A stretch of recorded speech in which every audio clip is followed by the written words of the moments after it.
பவுனா அக்கா பவுனு வாங்குற அளவுக்கு அப்பா டக்குறா. இதைத்தான் சொல்கிறது, யாரையும் நம்பாதீங்க. இதெல்லாம் இது எத்தனை தெரியுங்க அந்த கம்பளம்? 30 ரூபா. இதைத்தான் நம்பக்கூடாதுன்னு சொல்கிறோம்.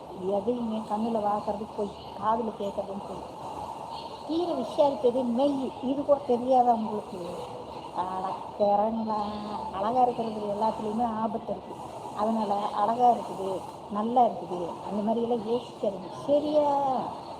இது 30 ரூபா ஒன்லி ஃபார். இதே பார்த்துட்டு இருக்காதுங்க, இதை நம்பி ஏமாந்துறாங்க. அக்கா அவ்வளோ பெரிய ஆளெல்லாம் கிடையாது. வீட்டில் சோத்துக்குள்ள வீட்டு இன்னைக்கு அதுதான் உண்மை, சத்தியமான உண்மை. நான் சோத்தங்கையில் சத்தியம் மாட்டேன், ஒருத்தங்கையில் சத்தியம் பண்ணால் பொய் சத்தியம். சரி, சோத்தங்கையில் சத்தியமாக சொல்கிறேன், இன்றைக்கி எங்கள் வீட்டில் சாப்பாட்டே இல்லை. அதுதான் உண்மையான நிலவரம், சரியா?